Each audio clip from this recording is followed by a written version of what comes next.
Yo, what's up mga kapangga? Magandang umaga po. Happy New Year po sa atin lahat.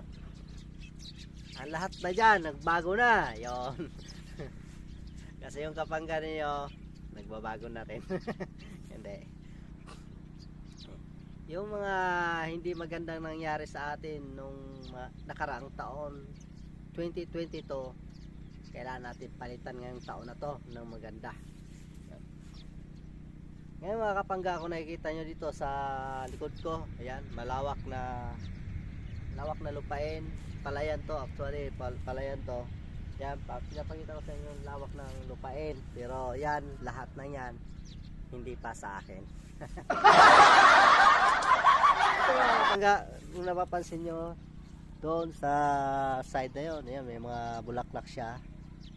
Pupuntahan natin, papakita ko sa inyo yung ganda ng bulaklak. At kung ano yung mga pina-farm nila dito. Ayan, ayan. Let's go mga kapangga.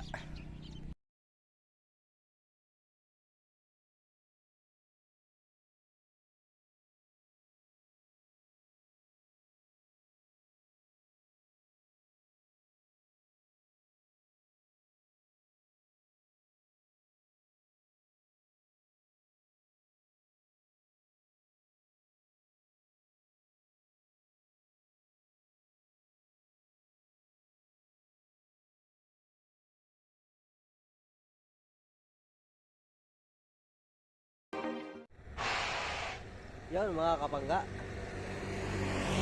napapansin nyo yung mga kapangga dito sa likuran ko, maraming bulaklak. Yan, kulay orange na bulaklak. Ito yung ginagamit nila dito mga kapangga tuwing mayroong muro lang patay. Yan yung ginagamit nilang bulaklak dito. Yan, marami yan, malawak hanggang doon.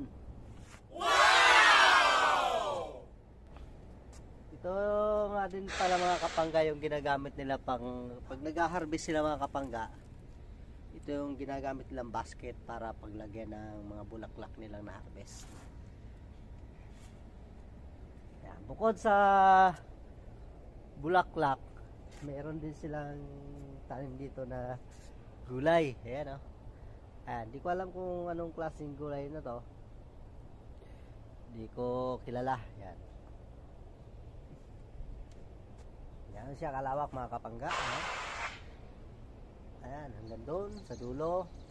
Dito ibang kulay mga kapangga, iba yung kulay ng bulaklak na tanim nila. Doon sa kabila naman, doon sa dulo, ibang kulay din, kulay dilaw. Ayan. Tapos dito sa kanan natin, ayan, ito yata yung talbos ng kamote.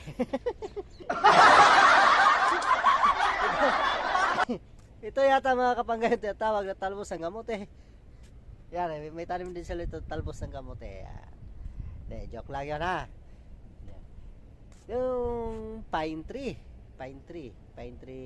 kung tawagin. Yan, naka-bonsai siya. Naka-bonsai na siya. Di na siya ganong lalaki. Ganyan na talaga siya. Yan.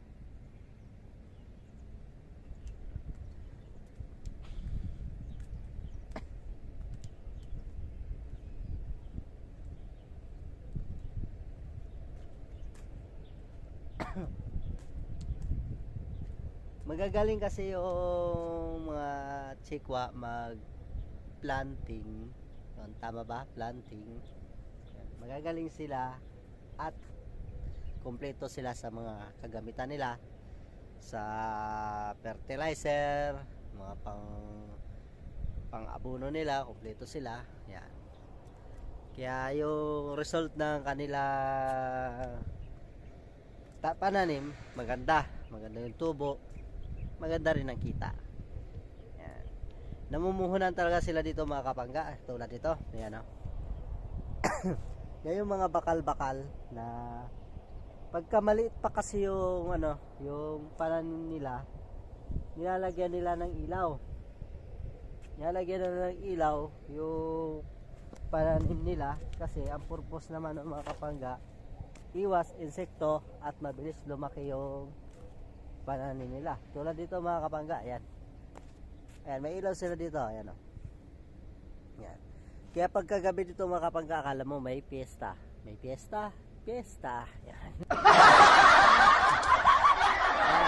Yan nga nasabi ko kanina, yung sa kabilang side kulay orange, dito naman kulay dilaw. Ayan, ganda.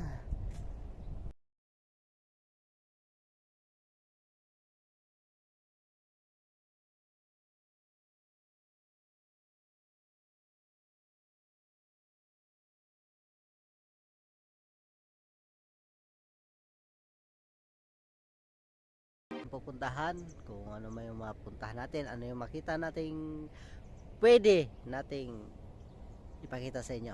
Yan. Ano natin yung kung ano yung madaanan natin at kung ano pa yung mga pinaplantation nila dito, yung ano pa yun, basta yun na yun.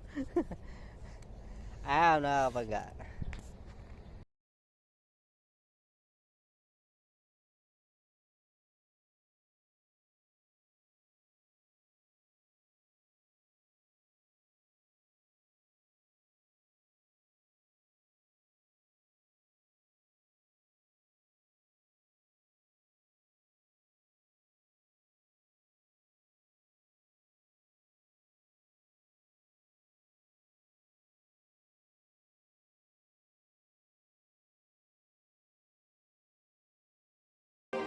Yan, dito naman tayo mga kapangga sa bonsai. Yan. Di ko naman alam kung anong puno to. Bahala na kayo kung kilala nyo itong puno na to. Kayo na mag-adjust. Ayan.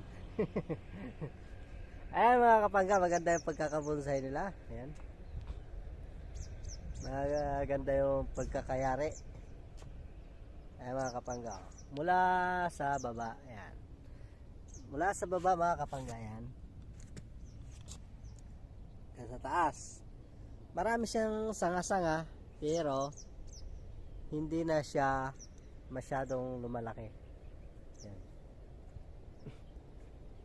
Ito mga kapangga, bago pa lang nilang ginawa, may mga ano pa siya, may mga brace, may mga tali-tali. Ayan, may mga tali siya. Yan. Kailangan itali para hindi makawala yun, kasi pagka walang tali, makakawala yan. Hindi. Pagka walang tali mga kapangga, pagka mahangin siguro, yun, matutumba o ano, kasi bago pa lang. Kaya kailangan nilang i-brace. O kaya siguro, kaya may tali, para yung ano nila, yung dahon nila, yung sanga, talagang ganun lang, yung mapantay lang, parang ganito na talaga siya, mapantay lang siya. Hindi siya tataas na ganon, hindi siya bababang ganon. Kaya siguro yan yung ano, yung purpose nila. Yun, di natin alam. Yan. Yung mga nakakalam dyan, yun. Tayo, hindi pa natin alam yan. Hanggang dito yung mga kapangga, yung mga bonsai nilang pananim. Ayan, ito. Siguro ang isang piraso nito nagkakahalaga na ng mga 50 o basta ang alam ko mahal yung mga puno na yan. Yan. Kasi ilang taon din nilang inalagaan yan eh. Ayan mga kapangga. Yan.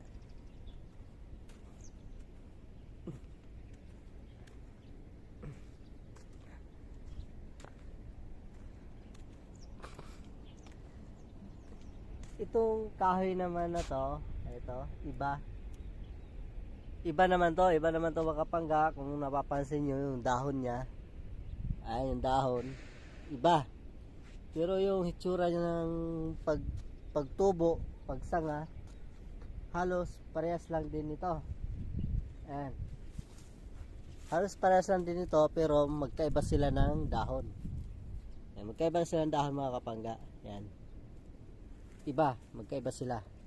Kung titingnan mo siya sa malayuan, halos parehas lang. Ayan, tulad dito mga kapangga, tingnan nyo. Ayan mga kapangga, hanggang dito na lang yung video natin. Maraming salamat po sa suporta ninyo at sa lahat mga kapangga. Happy New Year. Ayan. Sana itong taon na to, pag Maraming blessing na dumating sa atin, sa bawat isa sa atin. Maraming blessing tayong matanggap. Yung mga bad nung nakaraang 2022, kalimutan na natin yon at palitan natin ng maganda ngayong 2023. Kaya sa inyo mga kapangga, God